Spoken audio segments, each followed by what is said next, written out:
Welcome to the No Remorse channel. My name is Henrik, I'm a hobby woodworker and a novice video maker hoping to improve my skills in both areas. In this video I will experiment with something I haven't tried before. In my workshop I make a lot of cutting boards from various hardwoods, usually quite successful. This is one of the better ones. But I've had the opportunity to get some pine, and fortunately this is quite dry, so I'll try and make a cutting board, an end-grain cutting board from pine. And as I said, I haven't tried it before, so I don't know if it will work, but if you don't try something new, you never know. The boards are about 4.5 centimeters wide and about 2 centimeters thick.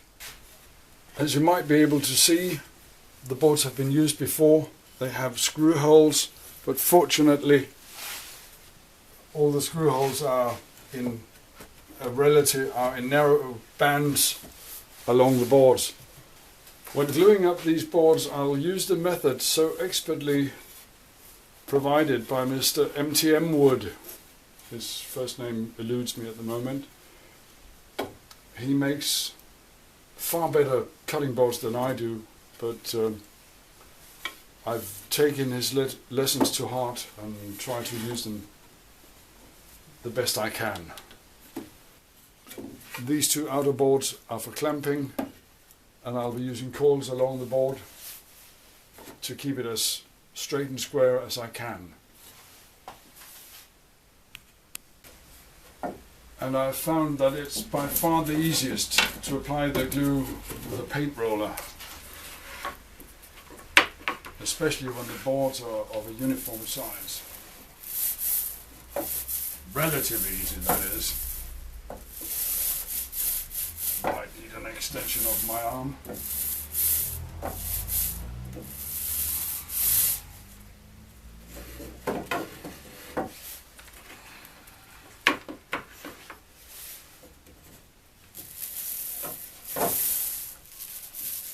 Surprising how much glue it takes to put just a thin layer on so many long boards. That's the way it goes. Ready to put them together.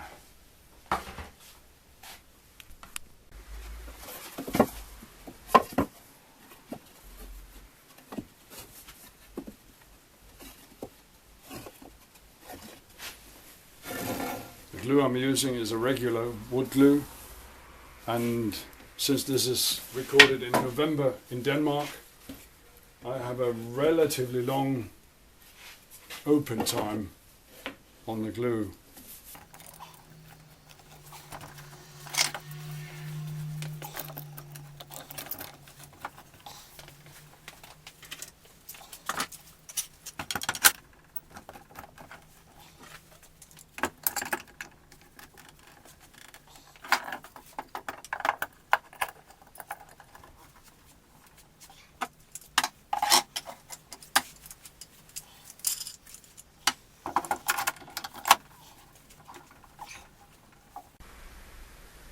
The blank for my experiment has been in the clamps overnight.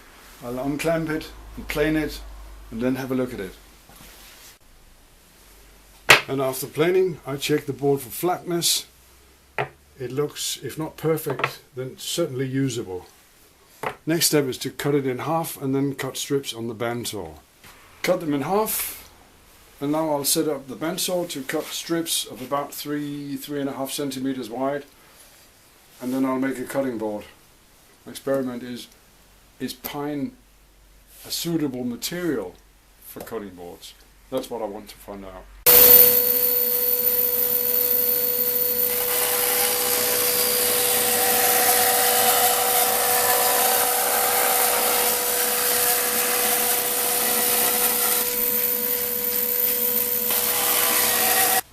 I've got 10 strips to give me a cutting board of about 40 centimeters. It doesn't look like that for now, but it will in a moment. Trick is flip every second.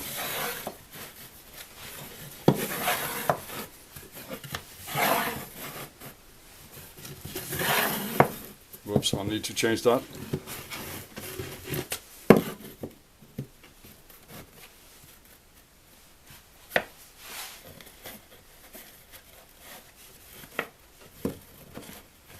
Or maybe not.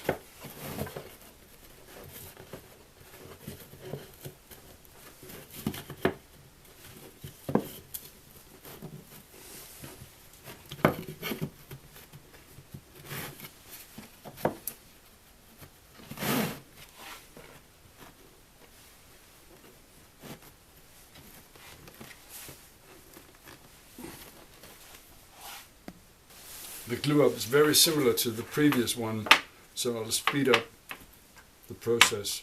There's no point in wasting your time.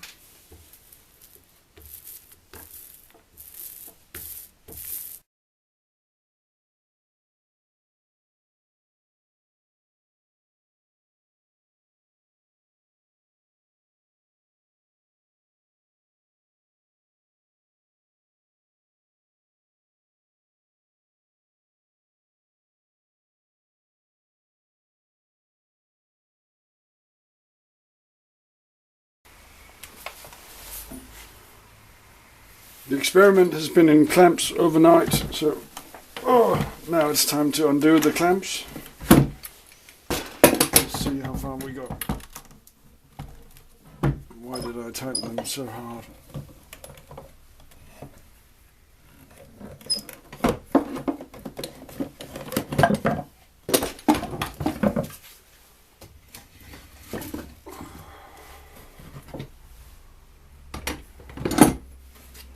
Well, it's definitely lighter than I'm used to, and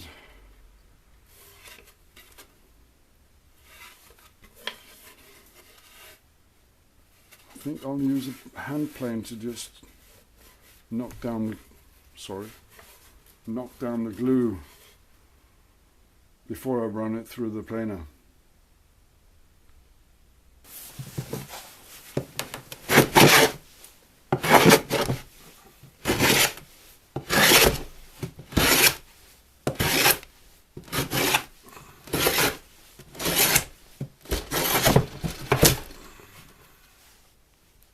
I've set the planer to a few millimeters above the thickness of the board, and I'll be doing very light passes, 1/4 of a millimeter in each pass, just to make sure that I don't cut too deep.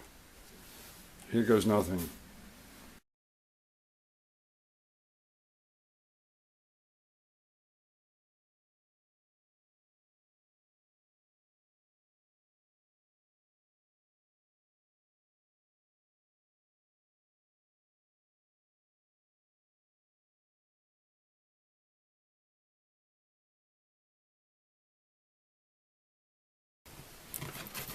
I think the conclusion is that it's usable as a cutting board material. I don't think I need to finish this.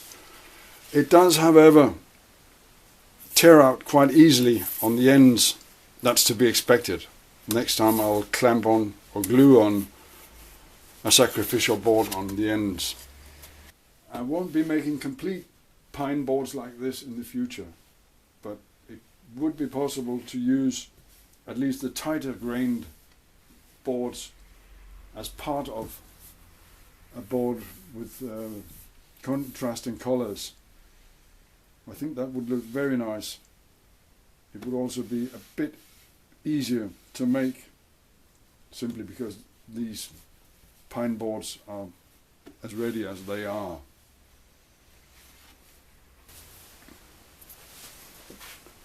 This concludes my experiment on using pine as material for cutting boards. Thank you for watching. I hope you've enjoyed it. I have learnt something, maybe you have as well. Please subscribe, like, share, etc. and leave helpful, constructive criticism in the comments. It does really help me. Thank you very much.